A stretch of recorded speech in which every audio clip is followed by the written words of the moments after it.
যারা আজকে টেনশনে ভুগছেন যে আপনি পাপ করে বসে আছেন বিদায় আল্লাহ আপনার ডাক শুনছে না, আমি আপনাকে বলতে চাই, প্রত্যেকটা মুসলমান মা বোনকে বলতে চাই, আপনি কি শয়তান চেয়েও হেও? আপনি কি শয়তান চাইতেও খারাপ? আপনি বলেন, আল্লাহর প্রতি আপনি ঈমান নিয়ে এসেছেন, আপনি এমন পাপ করে ফেলেছেন কি যে আপনার মর্যাদা শয়তানের চাইতেও নিচে? কোন মুসলমানকে এটা ভাবে কোনোদিন? তাহলে আমি আপনাকে বলছি, আপনি তো শয়তান চাইতে অনেক বেশি শ্রেষ্ঠ নন। আল্লাহ সুবহানাহু ওয়া তাআলা যদি শয়তানের ডাক কবুল করতে পারে, আপনারটা কেন করবে না? কেন করবে না আপনার ডাক? আল্লাহ নিজে শিখিয়েছে, বান্দা তুমি যদি আমার প্রতি মুসলিম হয়ে থাকো, ঈমান এনে থাকো, তোমার ডাক আমি কবুল করব না, মানে আমি করে রেখেছি। আল্লাহ বলছেন, আপনি কোরআন পড়েন না, সেই জন্য পাচ্ছেন না। আল্লাহ বলছেন আমি হ্যাঙ্গিং করে রেখেছি, অমুক ব্যক্তি আমাকে ডাকবে যেই দিন, সেই দিনে তার ডাকে কবুল করে নেওয়া হবে। জানেন আপনি আয়াত কোথায় আছে? আপনি পড়ুন সূরা আলী ইমরান 3 নম্বর সূরা 90 এর পরের থেকে আয়াতগুলো। আল্লাহ বলছেন মুমিন বান্দা যখন এই কথা বলবে আল্লাহর কাছে, দেখেন দোয়াও আল্লাহ শিখিয়ে দিচ্ছে। মুমিন বান্দা যারা আল্লাহর প্রতি ঈমান নিয়ে এসেছে, আল্লাহ বলছেন তারা যেন প্রতিনিয়ত আমার কাছে এই কথা বলে, রাব্বানা ইন্নানা মুনাদিয়া ইউনাদি লিল ঈমানি আন আমিনু বিরাব্বিকুম ফাআমান্না রাব্বানা ফাগফির লানা যুনুবানা ওয়া কাফফির আন্না সাইয়্যাতিনা ওয়া তাওয়াফফানা মাআল আবরার। আল্লাহ বলছেন একজন বান্দা যেন আল্লাহর কাছে বলে, আল্লাহ তোমার এক বান্দা তোমার প্রতি ঈমান নিয়ে আসার জন্য আমাদেরকে ডেকেছিল, বান্দা তুমি আল্লাহর প্রতি ঈমান নিয়ে আসো। আল্লাহ আমি তোমার প্রতি ঈমান নিয়ে এসেছি, আল্লাহ তুমি আমার জীবনের সমস্ত পাপগুলোকে মাফ করে দাও, আমাকে সৎ লোকদের সাথে তুমি আমার ইন্তেকাল করো। এই বান্দা যখন এই ডাক দেয়, আল্লাহ বলছেন আমি কবুল করব না নয়, আল্লাহ বলছেন আমি কবুল করে রেখেছি অলরেডি। শুধু যেই ব্যক্তি আমাকে ডাকবে সে তার রেজাল্ট পেয়ে যাবে। আল্লাহ কি বলছেন? ফাস্তাজাবা লাহুম আন্নী লা উদিউ আমাল আমিলিন মিনকুম মিন যাকারিন আও উনসা। আর কিভাবে বুঝাই আমি আপনাকে বলেন? আল্লাহ বলছেন ফাস্তাজাবা লাহুম, আমি তার ডাকে অলরেডি কবুল করে ফেলেছি। শুধু আপনাকে আল্লাহকে একবার ডেকে দেন। আল্লাহ বলছে তুমি একবার ডেকে দাও আল্লাহর কাছে, তোমার ডাক আল্লাহ কবুল করে নেবে। একটি চমৎকার ঘটনা রয়েছে, সেই ঘটনা বলে আমি শেষ করে দিচ্ছি। আমি আপনাকে এইমাত্র বললাম যে আল্লাহ সুবহানাহু ওয়া তাআলা কাছে শয়তান বলেছিল, সে কি বলেছিল? রব্বি ফানজিরনি ইলা ইয়াউমি ইউবআসুন, আল্লাহ তুমি আমাকে কিয়ামত পর্যন্ত অপশন দিয়ে দাও। আল্লাহ সুবহানাহু ওয়া তাআলা বলেন কালা ফা ইন্নাকা মিনাল মুনজারিন, যা তোকে কিয়ামত পর্যন্ত অপশন দিয়ে দিলাম। তাহলে আল্লাহ যদি ফের শয়তানের ডাক শুনতে পারে, তাহলে আপনাকে কে শিখিয়েছে যে আপনাকে আপনার ডাক পৌঁছাইতে হলে হুজুর লাগবে? কে শিখিয়েছে? কে শিখিয়েছে আপনাকে যে আপনার কাছে আপনার ডাক আল্লাহর কাছে পৌঁছতে হলে আপনাকে পীরের মুরিদ হতে হবে? কে শিখিয়েছে এটা? কিন্তু কোরআন আমাদেরকে শিক্ষা দিচ্ছে, বান্দা তোমার আল্লাহর কাছে তোমার ডাক অটোমেটিকলি চলে যায়, কোনো নবী রাসূল কোনো গাউস কুতুব লাগবে না, তোমার সাথে আল্লাহর স্পষ্ট সম্পর্ক রয়েছে, কারণ তুমি আল্লাহর প্রতি তো ঈমান নিয়ে এসেছো। আর আল্লাহ প্রত্যেক বান্দার অত্যন্ত নিকটে থাকে, একদম বান্দার ডাকে সাড়া দিয়ে থাকে। আরে আমরা তো জমির উপরে রয়েছি, আল্লাহ সুবহানাহু ওয়া তাআলা জুলুমাতের ভিতর থেকেও এক বান্দার ডাকে সাড়া দিয়ে আল্লাহ দৃষ্টান্ত কায়েম করে দিয়েছে, বান্দা তুমি তো উপরে আছো, আমার উপরে একদম নজরের সামনে। আল্লাহর কোন এক বান্দা পানির অতল তলে মাছের পেট থেকে পর্যন্ত আল্লাহকে ডেকেছিল, আল্লাহ কি তার ডাক শুনেনি? আল্লাহ সুবহানাহু ওয়া তাআলা সূরা আম্বিয়া 21 নম্বর সূরার 89, 88, 89 নম্বর সে আয়াতগুলো উল্লেখ করেছে। সে যখন ফি যুলুমাত ফানাদা ফি যুলুমাত, যখন অন্ধকার থেকে আল্লাহকে ডেকে নিল, সেই যে দোয়া করেছে, শুধু আমি রিপিট করতে চাচ্ছি না, আপনারা জানেন যে সে বলেছিল লা ইলাহা ইল্লা আনতা সুবহানাকা ইন্নী কুনতু মিনাজ জালিমিন। আল্লাহ জবাবটা কি দিয়েছে? ফাস্তাজাবা লাহু ফাস্তাজাবনা লাহু ওয়া নাজাইনাহু মিনাল গাম, আমি তার ডাকে শুনে নিয়েছিলাম এবং তাকে তার কষ্ট জায়গা থেকে আমি তাকে উদ্ধার করে সমুদ্রে উঠিয়ে দিয়েছি। আল্লাহ বলেনি? আপনি বলতে পারেন হুজুর এটা তো নবী ছিল, নবীকে আল্লাহ উদ্ধার করেছে, আল্লাহ কি আমাকে উদ্ধার করবে? সুবহানাল্লাহ। আল্লাহ সুবহানাহু ওয়া তাআলা তার পরের অংশে কি বলেছে? ওয়া কাযালিকা নুনজিল মুমিনিন, বান্দা তুমি যদি আমার প্রতি মুমিন হয়ে থাকো, আমি আমার মুমিন বান্দাদেরকে এইভাবে উদ্ধার করে থাকি। আপনি শুধু ইউনূস আলাইহিস সালামের মতো ঈমান এনে দেখান, আল্লাহ বলছে তুমি যদি মুমিন হও, ওয়া কাযালিকা নুনজিল মুমিনিন, আমি এভাবে আমার মুমিন বান্দাদেরকে উদ্ধার করে থাকি, আল্লাহ সুবহানাহু ওয়া তাআলা বলছে। আপনি কি জানেন আল্লাহ সুবহানাহু ওয়া তাআলার নীতিমালা কি? আর আপনি তো মুসলমানের ঘরের সন্তান, এমন পাপ আপনার লাইফে নাই। কিন্তু একজন কাফের যদি বিপদে পড়ে যায়, আল্লাহ সুবহানাহু ওয়া তাআলা এত ইনসাফ, এত দয়া আল্লাহ সুবহানাহু ওয়া তাআলা, আল্লাহ বলছেন আর যদি কোনো কাফের বিপদে পড়ে আমাকে ডেকে নেয়, আমি কাফের ডাকে পর্যন্ত সাড়া দিয়ে দিই। আপনি কি ভেবেছেন? আপনি কি জানেন সেই হাদিস? মুহাম্মদ সাল্লাল্লাহু আলাইহি ওয়াসাল্লাম যখন কোন সেনাবাহিনী পাঠাতো, মুয়াজ বিন জাবলকে রাসূল সাল্লাল্লাহু আলাইহি ওয়াসাল্লাম কি বলেছিল?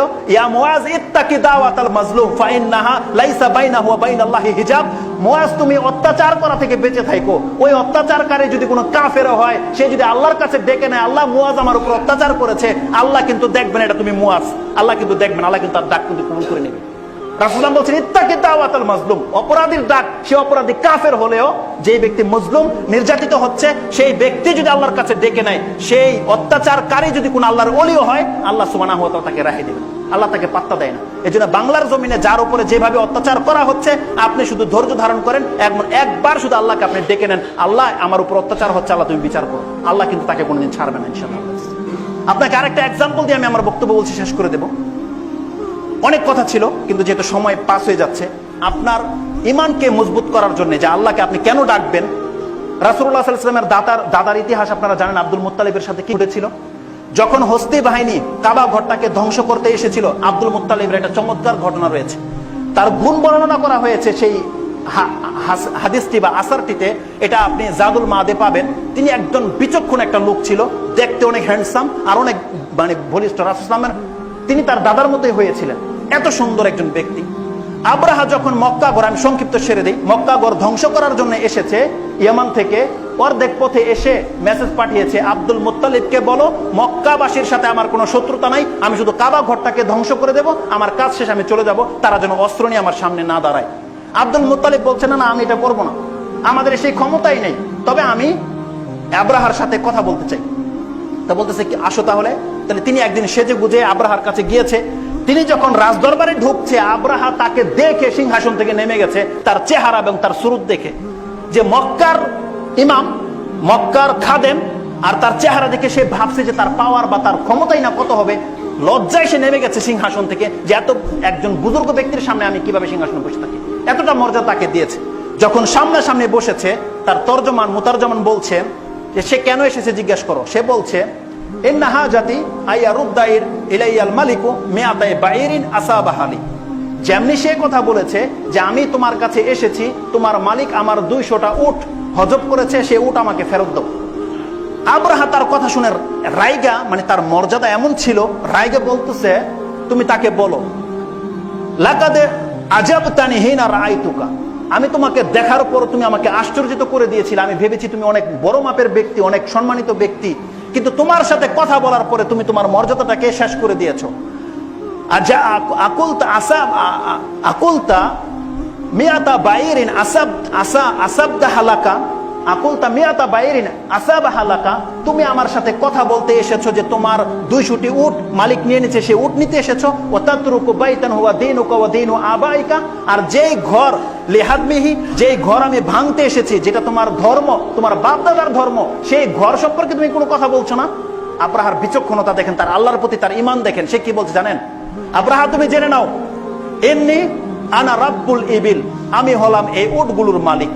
ইন্নী আনা রাব্বুল ইবিল ওয়া ইন্না লিল বাইতি রিব্বান, তুমি ভালো করে জেনে নাও, যে ঘর তুমি ভাঙতে এসেছো আব্রাহা, সেই ঘরের একটা মালিক রয়েছে। সায়ামনাহু, সে মালিকের কাজ সেই ঘরকে হেফাজত করার আমার। সে বলছে আমি হচ্ছি উটের মালিক, উট নিতে এসেছি, ওই ঘর ভাঙতে এসেছে, এই ঘরের একজন মালিক রয়েছে। ইন্না লিল বাইতি রিব্বান সায়ামনাহু, সে রবের মালিকের দায়িত্ব ঘরকে হেফাজত করা, আমার নয়। যখন এই কথা বলেছে, আব্রাহা বলছে, লা ইয়ামতালিয়া মিন্নি মা কানা ইয়ামতালিয়া মিন্নি, এই ঘর আমার কাছ থেকে কেউ ভাঙার আজকে ক্ষমতা রাখে না, বাঁচানোর কোনো ক্ষমতা রাখে না। আব্দুল মুত্তালিব বলছে, আনতা ওয়া যাকা, বিচার তোমার আর তার মাঝে হবে, আমি ইন্টারফেয়ার করব না। খেলাটা তোমার মাঝে আর তার মাঝে হবে, আমি মাঝখানে এসে দাঁড়াবো না। যখন তার উট তাকে দিয়ে দিয়েছে, সে চলে এসেছে।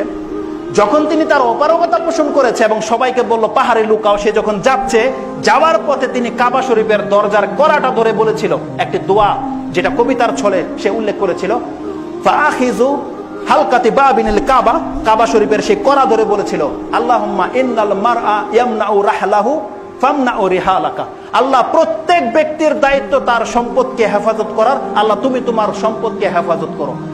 লা ইয়াগলিবান্না সালিবুহুম ওয়া মাহলুহুম আবাদান মিহালুকা, আল্লাহ তাদের যে সরঞ্জাম নিয়ে কাবা ঘরকে ধ্বংস করার জন্য আসছে, যে টেকনিক নিয়ে আসছে, আল্লাহ কোনো অবস্থায় যেন তোমার উপর দিয়ে তার আজকে জয়ী হয়ে যেতে না পারে, দায়িত্বটা তোমার উপরে ছেড়ে গেলাম। এই কথা বলে পাহাড়ে গিয়ে লুকিয়েছিল। তারপরে রেজাল্ট আপনাদের জানা আছে যে আল্লাহ সুবহানাহু ওয়া তাআলা তাদের সাথে কি আচরণ করেছে। আব্দুল মুত্তালিব একজন মুশরিক হয়ে আল্লাহর প্রতি এমন দাবি রাখে, সে কাবা ঘরের দরজা ধরে বলছে, আল্লাহ তোমার সম্পদকে তুমি রক্ষা করো। আল্লাহ কি তার ডাকে শুনেনি? আর আপনি আল্লাহর প্রতি ঈমান নিয়ে এসেছেন, আর আপনি বলছেন আল্লাহ আপনার ডাক শুনবে না, কেমন কথা বলেছেন? আল্লাহ বলছেন, ওয়া ক্বালা রাব্বুকুম উদউনি আস্তাজিব লাকুম, তোমাদের রব তোমাদেরকে বলছে আমাকে ডাকো, আমি তোমাদের প্রত্যেকের ডাকে সাড়া দেব। এটা ছিল আমার মেসেজ আপনাদের প্রতি, যে আল্লাহ সুবহানাহু ওয়া তাআলা আমাদের অত্যন্ত নিকটে রয়েছেন এবং তিনি প্রত্যেকটা বান্দার ডাককে শুনে থাকেন।